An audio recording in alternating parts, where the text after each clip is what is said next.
সুপ্রিয় দর্শক, ভিওডি বাংলার বিশেষ আয়োজন ৩৬ জুলাই আপনাদের সবাইকে স্বাগত জানাচ্ছি। আমি মঞ্জুর মিলন।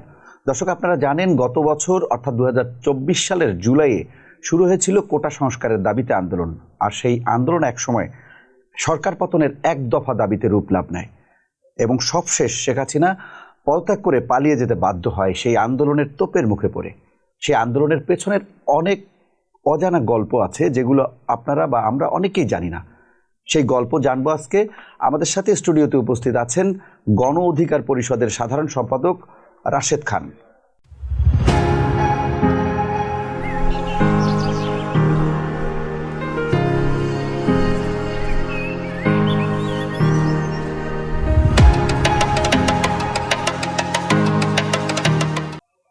রাশেদ ভাই, ভিওডি বাংলার স্টুডিওতে প্রথমবারের মতো আপনাকে স্বাগত জানাচ্ছি। ধন্যবাদ। আমরা প্রশ্নে চলে যাই।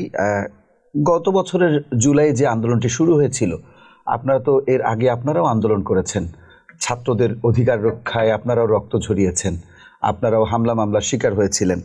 কিন্তু গত বছরের জুলাইয়ের প্রথম সপ্তাহে এই আন্দোলনটি শুরু হলো কোটা সংস্কারের দাবিতে। এই আন্দোলন যে এক সময়ে সরকার পতনের আন্দোলনের রূপ নেবে, এমনটি কি ভেবেছিলেন?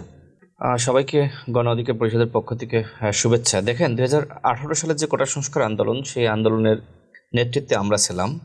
ওই সময় আমাদের যে দাবি ছিল কোটার যৌক্তিক সংস্কার, কিন্তু হাসিনা আন্দোলনের চাপে প্রথম এবং দ্বিতীয় শ্রেণীর চাকরিতে কোটা বাতিল করে। তবে আমরা সংস্কার চেয়েছিলাম। কিন্তু এই কোটা বাতিলের পরে ২৪ সালের আগ পর্যন্ত যতগুলো পরীক্ষা হয়েছে, বিসিএস থেকে অন্যান্য সরকারি পরীক্ষা, সেখানে হাসিনার যে একটা চেতনা ছিল যে মুক্তিযুদ্ধের সপক্ষের শক্তি যারা ছিল তাদের নাতিপুতি বা তাদের সন্তানরা চাকরি পাবে, মূলত চাকরি পাচ্ছিল না। এই কারণে হাইকোর্টের রায়ের মাধ্যমে আবারও কোটা ফিরিয়ে আনে এবং যে রায় জুলাই মাসে না ৫ জুন রায় দেওয়া হয়েছিল এবং আন্দোলনটা মূলত সেই জুন মাস থেকেই শুরু হয়। জুন মাসে আন্দোলনটা ওইভাবে আসলে মাঝখানে ঈদ ছিল, ওইভাবে আন্দোলনটা হয়নি। তবে ১লা জুলাই থেকে আবার আন্দোলনটা শুরু হয়েছে। দেখেন, জুন মাসে যখন আসলে আন্দোলনটা শুরু হলো, তখন আমার মাথায় একটি চিন্তা এসেছিল যে এই আন্দোলনটা এবার কাজে লাগাইতে হবে। কারণ আমরা এই ১৮ সালে আন্দোলনটা করেছি, আমাদের একটা অভিজ্ঞতা আছে। আর যেহেতু ওই সময় আন্দোলনের মূল নেতৃত্বে আমরা ছিলাম, কোথায় কি করতে হবে সেটার একটা এক্সপিরিয়েন্স আমাদের ছিল। যে কারণে আমরা আসলে দলগুলোর সাথে আলোচনা করলাম। বিশেষ করে আমরা যারা যুগপৎ আন্দোলন করেছি, বিএনপি সহ অন্যান্য দল, যাদের সাথে কথা বলার সুযোগ হয়েছে, আমরা কথা বলেছি যে এইবারে এই আন্দোলনটা শুধুমাত্র কোটা সংস্কার আন্দোলনের মধ্যেই সীমাবদ্ধ রাখা যাবে না। এই আন্দোলনটাকে কিভাবে রাষ্ট্র সংস্কার আন্দোলন পর্যন্ত নিয়ে যাওয়া যায়, সেই কাজটি, সেই প্ল্যান আমাদের করতে হবে। এবং সেই বিষয়ে কিন্তু আমি নিজে কাজ করেছি। আমি একাধিকবার অনেকগুলো টক শোতে বলেছি যে আমি কয়েকজন মানুষের সাথে কথা বলি, যেমন বিএনপি নেতা সালাউদ্দিন আহমেদ, তিনি বিএনপির স্থায়ী কমিটির সদস্য। তাকে আমি বলেছিলাম যে ভাই, আপনি জনাব তারেক রহমান সাহেবের সাথে কথা বলেন, এই আন্দোলনটা কিভাবে আসলে কাজে লাগানো যায় একটু আলোচনা করেন। এটি কি জুলাইয়ে? জি, জুলাইয়ে। পরবর্তীতে মানে আন্দোলনটা যখন ব্যাপকভাবে শুরু হয়েছে সেই সময় পরবর্তীতে তিনি কথা বললেন এবং এরপরে নুরুল হক নূর, আমি, সালাউদ্দিন আহমেদ এবং ছাত্র দলের সাধারণ সম্পাদক নাসির সহ। সালাউদ্দিন আহমেদ তো তখন দেশে ছিলেন না? দেশে ছিলেন না। ফোনে কথা বলেছেন? ফোনে আগের থেকে কথা হতো, যোগাযোগ ছিল। যোগাযোগ বলতে হাসিনা ক্ষমতায় কিভাবে হাসিনার বিরুদ্ধে আন্দোলনটা আরো বেশি মানে অ্যাক্টিভ করা যায়। হাসিনার পতনের জন্য তো দলগুলো আগে থেকেই কাজ করছিল। বিশেষ করে আমরা ২০২২ সাল থেকে যে যুগপৎ আন্দোলন, তখন থেকে তো এই সংগ্রাম চলছিল। তো ওর পর থেকে মোটামুটি ২২ সালের পর থেকে আপনার সম্ভবত ২৩ সাল থেকে যখন আসলে মানে আন্দোলনটা তীব্র হলো হাসিনার বিরুদ্ধে, ওই সময় থেকেই জনাব সালাউদ্দিন আহমেদের সাথে আমার, নুরুল হক নূরের নিয়মিত কথা হতো এবং তিনি তরুণদেরকে খুবই গুরুত্ব দেন। তিনি একজন মেধাবী মানুষ। তো ওই সময় ওনার সাথে আসলে আলোচনা হয়েছিল। এরপরে জনাব তারেক রহমান, তিনি নিজেও আসলে আন্দোলন সম্পর্কে জানতেন কি হচ্ছে, কি করা উচিত। আন্দোলনের অনেক ইতিহাস রয়েছে। আমি নিজেও একটি বই লিখতেছি, যেহেতু ১৮ সালের আন্দোলনে আসলে মূল নেতৃত্বের জায়গায় আমরা ছিলাম। এটি কিন্তু মানুষ জানতে চায় যে আসলে আন্দোলনের পেছনে কি ছিল। এরকম অরাজনৈতিক একটা আন্দোলন সরকার পতনের আন্দোলনের রূপ নেবে, এটি কিন্তু সাধারণ মানুষের ধারণার বাইরে। দেখেন, অনেকে মনে করে যে শুধুমাত্র সাধারণ শিক্ষার্থীরা, সাধারণ মানুষ নেমে গিয়েছে আর হাসিনার পতন হয়েছে। বিষয়টা কিন্তু এরকম না। আমি কয়েকটা হিস্ট্রি যদি আপনাকে বলি, যে যখন আসলে নুরুল হক নূরকে অ্যারেস্ট করা হলো, এরপরে তো আমাকেও আসলে অ্যারেস্ট করার জন্য আমার বাসায় 2বার অভিযান চালিয়েছে। তো তারপরে যেটি হয়েছে যে আন্দোলনটা মোটামুটি যখন হাসনাত এবং নাহিদ সহ অন্যান্যদের পুলিশের হেফাজতে নিয়ে গেল, আসিফ তাদেরকে নিয়ে গেল, এরপরে দেখবেন যে আন্দোলনটা মোটামুটি বন্ধ হয়ে গিয়েছে। বন্ধ হয়ে গিয়েছিল না, প্রায় 1000-এর অধিক মানুষকে কিন্তু ইতিমধ্যে গুলি করে ওই সময় হত্যা করে।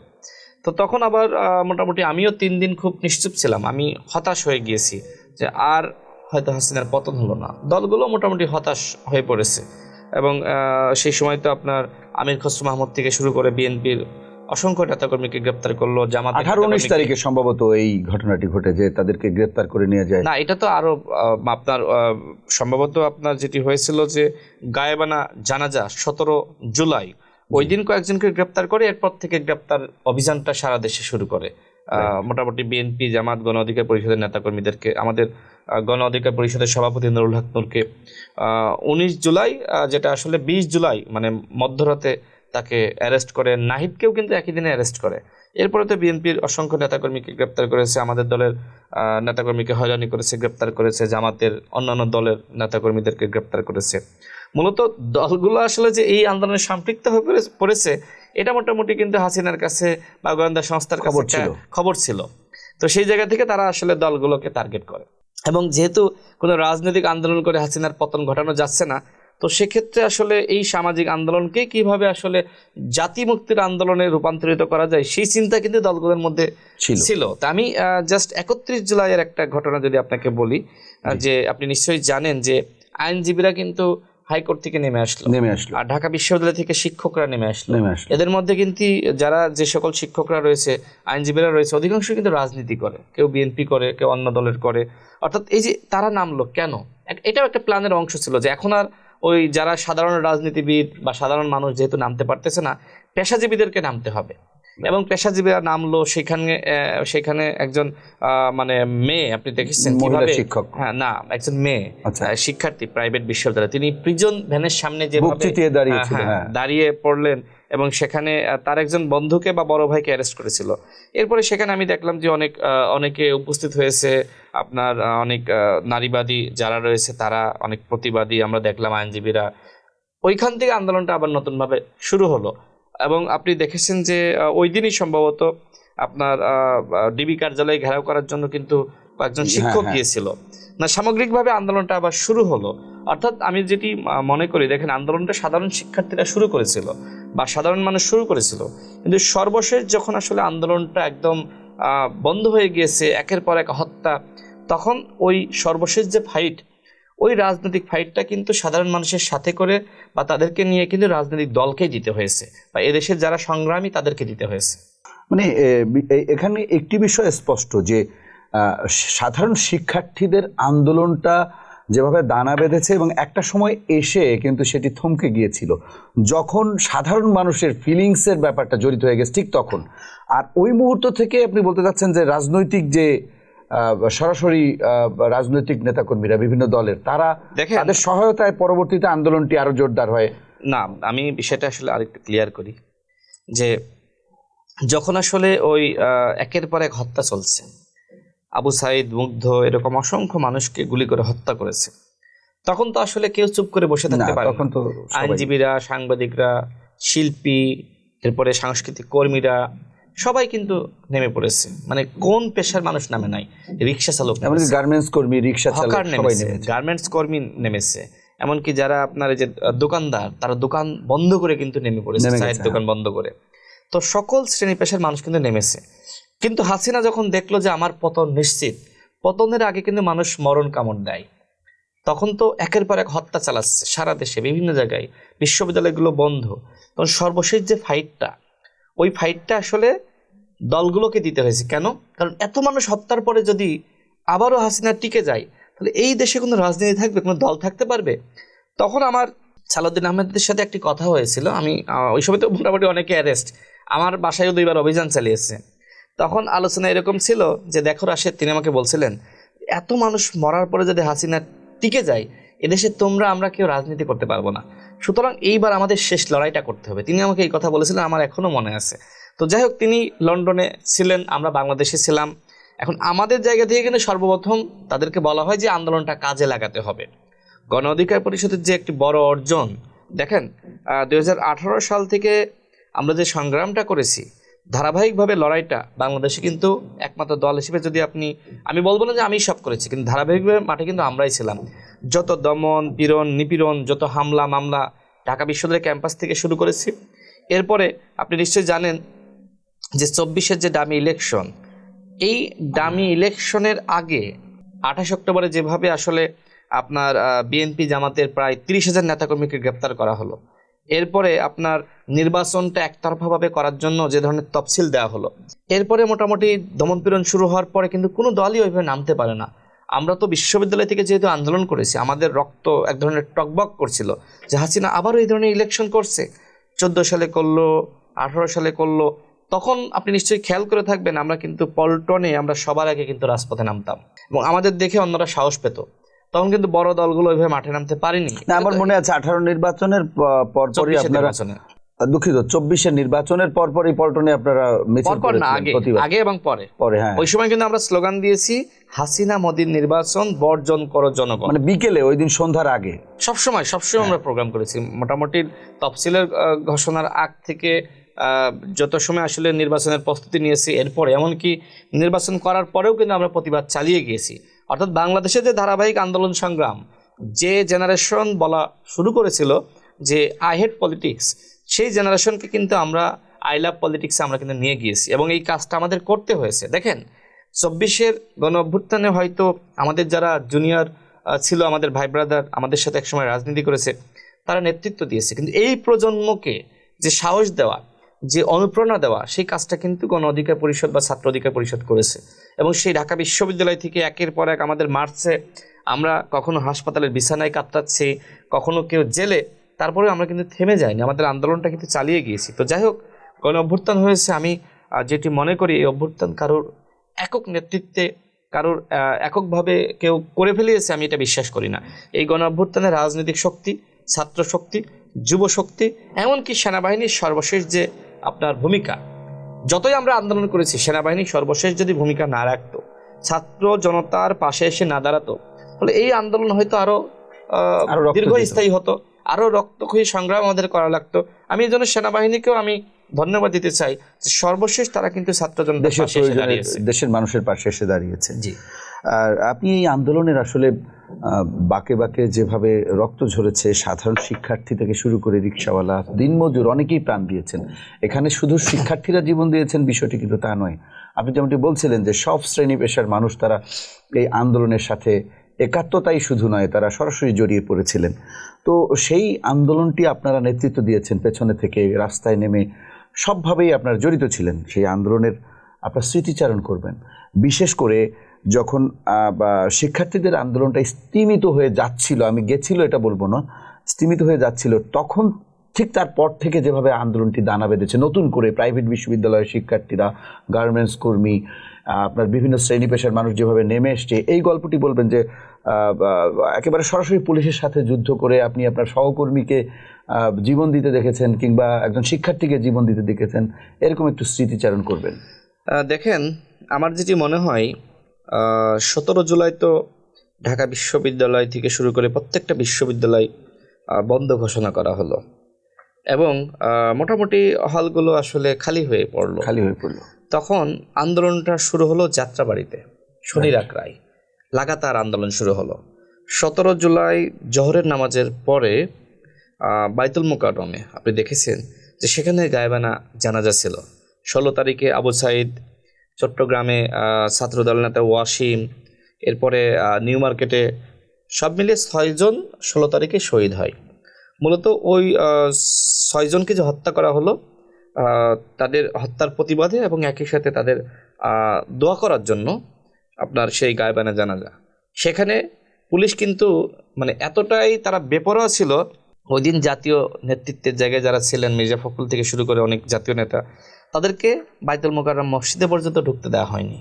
আমরা কিন্তু ওই সময় আমরা আমাদের কার্যালয় আল রাজি কমপ্লেক্সের থেকে বের হয়ে আমরা আসলে জাস্ট গায়েবানা জানাজায় যাব।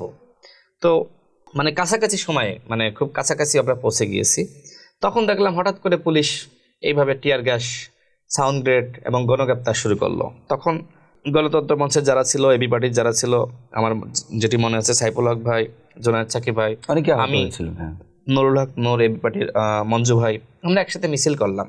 মিছিলটা নিয়ে আমাদের কার্যালয়ের সামনে বিজয়নগর যেখানে, সেখানে আমরা মানে শেষ করব, সেখানেও কিন্তু পুলিশ টিয়ার গ্যাস মারতেছে। তো আমার এই দৃশ্য আমি ফার্স্ট দেখলাম যে ওই দিন থেকে মূলত আন্দোলনটা গণ আন্দোলনে রূপ নিয়েছে, মানে সকল রাজনৈতিক শক্তি মাঠে নামা শুরু করলো।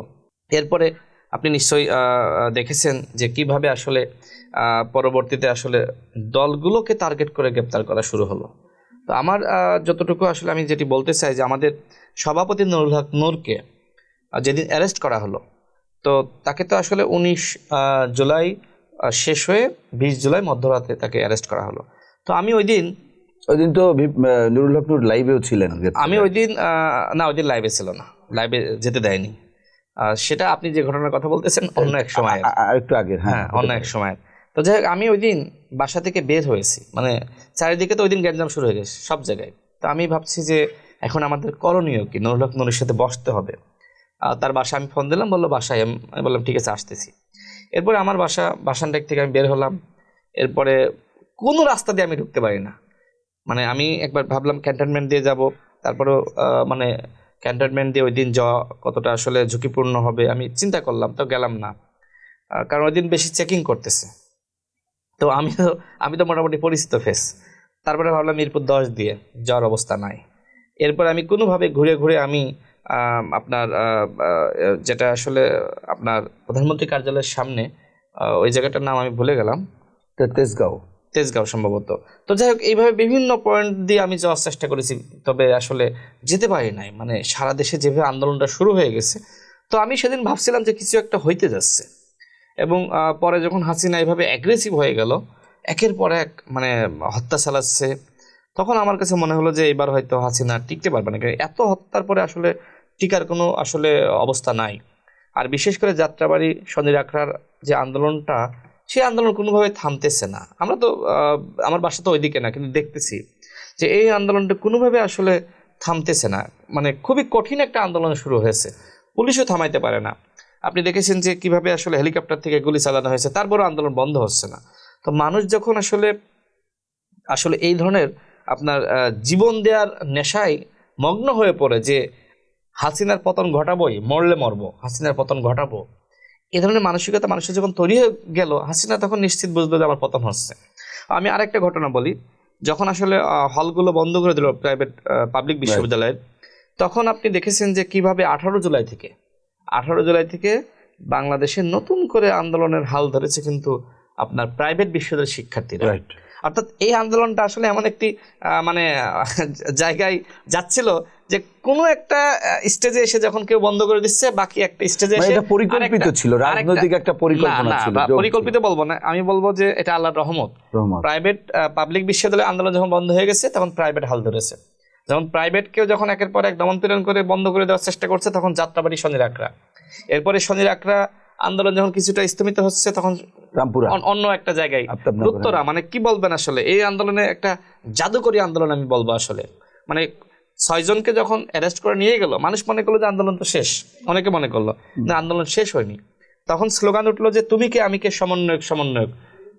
কেন্দ্রীয় সমন্বয়করা তারা জেলে আছে বা হেফাজতে আছে, কোনো সমস্যা নেই, কারণ আমরা প্রত্যেকে সমন্বয়ক। মানে এইভাবে একটা আন্দোলনটা আসলে এটা বিস্ময়কর। আমাদের এই জীবদ্দশায় যে আমরা এই ধরনের গণ অভ্যুত্থান দেখলাম, এটা আমাদের সবার জন্য শিক্ষা যে বাংলাদেশে আর কেউ স্বৈরাচার হওয়ার সাহস করবে না, বাংলাদেশে আর কেউ হাসিনা হওয়ার সাহস করবে না।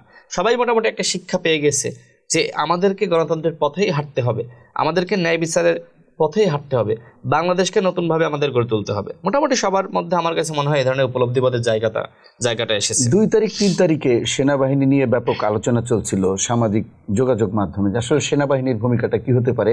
অনেকেই মনে করছিল যে সেনাবাহিনী কেন এখনো কিছু বলছে না, বা সেনাবাহিনীর এখনো কেন কোনো ভূমিকা নেই। এই মুহূর্তে আমরা সামাজিক যোগাযোগ মাধ্যমে দেখলাম যে সেনা সদরে একটি বৈঠক হয়েছে, সেখানে কিছু সিদ্ধান্ত হয়েছে। সেটিও কি ওই আন্দোলনে একটা মাত্রা যোগ করেছিল? দেখেন, সেনা প্রধানের বক্তব্য, তিনি কি বলেছিলেন যে এইভাবে যদি চলতে থাকে তাহলে উড়াল দিব, এরকম একটা গানের দুটো লাইন তিনি বলেছিলেন। আমার লাইনটা আসলে মনে নাই। তবে এরকমই মানে যদি এইভাবে চলতে থাকে আর তাহলে বেশি কাঁদালে উড়াল দেবো আকাশে, সম্ভবত এই সম্ভবত গানটা। এরকম একটা এই গানটা। লাইন মানে বাইরে এসেছিল। এবং কি বৈঠক হলো সেটা কিন্তু বাইরে চলে এসেছিল। আমি যতটুকু জানি সেনাবাহিনীর যারা জুনিয়র অফিসার তারা এই হত্যা আসলে মানতে পারতেছিল না। তারা অনেকে সিনিয়র অফিসারদের জানিয়েছে, স্যার আপনারা একটা ব্যবস্থা নেন, আমরা আর গুলি চালাইতে কোনোভাবে পারবো না। মানে গুলি চালায়নি, তারপরে এই ধরনের কথাবার্তা তারা হয়তো বলতেছিল। কয়েক জায়গায় সেনাবাহিনীর কিছু বিচ্ছিন্ন ঘটনা ঘটেছে, সেটা নিয়ে বিতর্ক আছে। তবে এই ধরনের একের পর এক ঘটনা সেনাবাহিনী আমার কাছে মনে হয় মানতে পারেনি।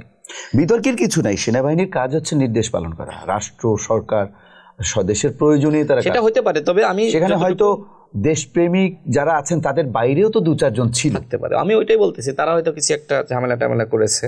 তো যাই হোক, আমি যতটুকু তথ্য পেয়েছি যে হাসিনার মূলত 3 তারিখেই পতন হয়েছে, এবং 3 তারিখে যখন দেখলো যে সেনাবাহিনী আমার সাথে নাই, তখন ওই তাপস থেকে শুরু করে হাসিনার যত আত্মীয় ছিল শেখ পরিবারের পালানো শুরু করে। সবাইকে দেশের বাইরে পাঠিয়ে দিয়েছে। এবং হাসিনা সর্বশেষ দেখতে চেয়েছিল নিজে থেকে যে আমি দেখি যে সর্বশেষ পারি কিনা। আওয়ামী লীগকে মানে রক্ষা করা যায় কিনা, এবং তার বোন তার সাথে ছিল, এবং তাদের যত আত্মীয় স্বজন আওয়ামী লীগ কেন, সবাইকে এখানে বোধহয় পাঠিয়ে আপনি দিয়েছে। কথাটা একটু অন্যভাবে বলা যায় কিনা, যে আরো ক্ষমতায় থাকতে পারি কিনা, ক্ষমতাকে আরো দীর্ঘায়িত করতে পারি কিনা। মানে মানে হাসিনা রিস্ক নিয়ে সেই চেষ্টাটা করেছিল, কিন্তু 3 বাহিনীর প্রধান, এমনকি আমি যতটুকু শুনেছি যে পুলিশ প্রধানও সেখানে ছিল, যে আমরা আর আপনাকে সমর্থন করতে পারতেছি না, আপনি পদত্যাগ করেন। তো যাই হোক, এটা 3 তারিখেই সম্ভবত হাসিনাকে জানিয়ে দেওয়া হয়েছিল সেনাপ্রধানের পক্ষ থেকে, যে আপনি বিকল্প চিন্তা করেন। তারপর থেকে মূলত হাসিনা আরো বেপরোয়া হয়ে যায়। এমনকি রয়টার্সে যে খবর প্রকাশিত হয়েছে যে হাসিনা নাকি টেবিল থাপড়িয়ে তাদেরকে মীর জাফর বলেছে যে তোরা সব মীর জাফর, তোদেরকে আমি এখানে বসিয়েছি, আর আজকে তোরা আমার কথা শুনতেছিস না। তো যাই হোক, সর্বশেষ সেনাবাহিনী বা সশস্ত্র বাহিনীর যে ভূমিকা সেটা আসলে খুবই প্রশংসনীয়। এদেশের মানুষ তাদেরকে মনে রাখবে। ঠিক সেই যখন এরশাদ ক্ষমতায়, তখনও কিন্তু সেনা প্রধান নুরুদ্দিন আহমেদ, তাই তো নাম? নুরুদ্দিন, হ্যাঁ, জেনারেল নুরুদ্দিন, তিনিও কিন্তু একই কথা বলেছিলেন যে সরি স্যার, আমি আপনাকে আর সমর্থন করতে পারতেছি না। তো বাংলাদেশের যে গণ অভ্যুত্থান, এই গণ অভ্যুত্থানে সবসময় সেনাবাহিনীর একটি ভূমিকা ছিল। সেনাবাহিনী সবসময় জনগণের কাতারে একটা সময় না একটা সময় এসে দাঁড়িয়েছে। যাই হোক, আসলে এই আন্দোলনটি যখন একেবারে শেষ পর্যায়ে এসে যায়, অর্থাৎ 4 তারিখ 5 তারিখ, তখন কিন্তু একটা রুদ্ধশ্বাস পরিস্থিতি, রাস্তায় সাধারণ মানুষও কিন্তু তখন নামার মতো কোনো পরিস্থিতি না। কারণ হচ্ছে দেশ একটা যুদ্ধ ভাব ছিল, কারণ আপনি রাস্তা নামলে আর ফিরে আসবেন কিনা এরকম একটা পরিস্থিতি ছিল। ওই রকম পরিস্থিতিতে সাধারণ মানুষের যে মনোভাবটা ছিল, আপনি যেমনটি আগে বলেছেন যে হয় বাঁচবো অথবা মরবো, তো সাধারণ মানুষ নিজের কাজে না গিয়ে সে কিন্তু ওই যুদ্ধে অংশ নিয়েছেন। তো এইরকম পরিস্থিতিতে যখন হেলিকপ্টার থেকে গুলি চলছিল, কিংবা প্রত্যেকটি বাহিনী অর্থাৎ যারা প্রশাসনের দায়িত্ব মানে আইন শৃঙ্খলা রক্ষার দায়িত্বে নিয়োজিত থাকেন, তারা যখন সাধারণ মানুষ এবং শিক্ষার্থীদের উপর গুলি চালাতে পারে, মানে অর্থাৎ যারা নিরাপত্তা দেয় তারাই যখন প্রাণ কেড়ে নেয়, এরকম পরিস্থিতিতে আসলে সাধারণ জনগণের রাস্তায় নামা ছাড়া দ্বিতীয় কোনো পথ ছিল না। সেই পরিস্থিতিতে 5 তারিখ সকাল থেকে কিন্তু বাংলাদেশের ঢাকা শহরে, বিশেষ করে রাজধানীতে কিন্তু বোঝাই যাচ্ছিল কিছু একটা হচ্ছে। সেই পরিস্থিতিতে রাজধানীতে রাজধানীর মানুষ রাস্তায় নেমে আসে, এবং একটা রাজধানীতে একটা উৎসবের নগরীতে শেখ হাসিনার পদত্যাগের আগেই কিন্তু এইটি শুরু হয়ে গিয়েছিল, কারণ মানুষের যে ঢল সেটি কিন্তু থামবার ছিল না। আমার কাছে মনে হয় যে আমি ভিন্ন চিত্র দেখেছি। সকাল 10টা পর্যন্ত আমার কাছে মনে হয় যে কেউ ওইভাবে নামতে পারেনি। আমি একটি ভিডিও দেখেছিলাম যে ঢাকা বিশ্ববিদ্যালয়ের একজন শিক্ষার্থী, তার নাম আরমান, সে একটি লাইভ করেছিল সম্ভবত 9টা-10টার দিকে, যে আমরা এখন শহীদ মিনারে জড়ো হচ্ছি, অল্প কিছু শিক্ষার্থী এসেছে এবং সেখানে কিন্তু পুলিশ আপনার ফায়ারিং করেছে। তো এরপর একটি আতঙ্ক মোটামুটি ছড়িয়ে পড়ে। হ্যাঁ, সকালে তবে হঠাৎ করে দেখলাম যে একটা স্থবির অবস্থা, চারিদিকে এক ধরনের নীরবতা, মানে ঝড় আসার আগে যেমন একটা নীরব প্রকৃতি স্তব্ধ হয়ে যায় না, সেরকম মানে সব জায়গায় শুনশান নীরবতা। হঠাৎ করে কি এমন খবর আসলো যে এয়ারপোর্ট থেকে 2 লাখ মানুষ আসতেছে, 2 লাখ মানুষ একসাথে। এরপরে আপনার শাহবাগ, মোটামুটি চারিপাশ থেকে মানুষ শাহবাগে যাইতেছে সবাই। মানে মূলত আমার কাছে যেটা মনে হয়েছে, বেদখল ছিল, আমার কাছে মনে হয়েছে যে ওই এয়ারপোর্টের যে মিছিলটা, যে এয়ারপোর্ট থেকে সবাই জড়ো হয়ে আপনার গণভবনের দিকে আসতেছে, সেনাবাহিনীর পক্ষ থেকে এবং অন্যান্য বাহিনীর প্রধান যারা ছিলেন তারা কিন্তু একই কথা হাসিনাকে বললেন যে আমরা কিন্তু আর ট্যাকেল দিতে পারতেছি না, চারিপাশ থেকে মানুষ কিন্তু গণভবন ঘেরাও করার জন্য আসতেছে। তখনই মূলত হাসিনা এক ধরনের ভয় পেয়ে যায় এবং শেখ রেহানা সম্ভবত হাসিনার পা পর্যন্ত জড়িয়ে ধরে যে আপা তুই আর এভাবে থাকতে চাস না, চল আমরা আগে জীবনটা বাঁচাই। সজীব অজয় তো তার মাকে বুঝিয়েছিল ফোনে। হ্যাঁ, সেটাই আর কি। হাসিনা আসলে এতটাই ক্ষমতা লোভী হয়ে যায় যে মানে সে ক্ষমতা ছাড়া কিচ্ছু বুঝতেছিল না, যে যত মানুষ মারা যায় যাক, প্রয়োজনে দেশের 18 কোটি মানুষকে খুন করে ফেলাবে, তারপরেও হাসিনার ক্ষমতা লাগবে, এই ধরনের একটা মনোভাব। সে মানে রাক্ষসী হয়ে গিয়েছিল, মানে রক্তই তার কাছে সব কিছু। মানে আমার কাছে মনে হয় যে সে রক্ত দেখে তখন আনন্দ পাচ্ছিল, এক একটা লাশ পড়তেছে আর হাসিনা তত আনন্দ করে চিৎকার তো করতেছে। বিটিভিতে পরিদর্শন যে কান্নাও করেছে, মানে সেটা তো একটা অভিনয় ছিল শুরুর দিকে বা মাঝামাঝি একটা সময়, কিন্তু হাসিনা তো শেষ দিকে এক ধরনের মানে মানুষ এরকম হয় না যে আমাকে বাঁচতে হবে, আমাকে বাঁচার জন্য প্রয়োজনে যা সবাইকে খুশি শেষ তাই করে দেব। তো হাসিনা আসলে যখন এক একটা লাশ পড়তেছিল তখন কিন্তু হাসিনা আমার কাছে মনে হয় যে চিৎকার করছিল যে এই মানে তার পেটের যে ক্ষুধা, ক্ষমতার ক্ষুধা, সেটা নিবারণ করছিল এই যে এক একটা শহীদ হচ্ছে, আর সে তার ক্ষুধা কিছুটা থেকেও সে প্রশমিত হচ্ছিল আমার কাছে মনে হয়।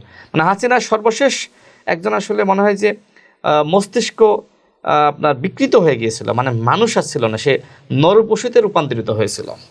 আমার একেবারে সবশেষ প্রশ্ন, এই যে 5 আগস্টের যে একটা সমাপ্তি হলো, একটা স্বৈরাচারের, একটা ফ্যাসিস্ট সরকারের একটা অধ্যায় শেষ হলো, অনেক রক্ত ঝরেছে এদেশের সাধারণ মানুষের, শিক্ষার্থীদের, তো সেটা কি বৃথা?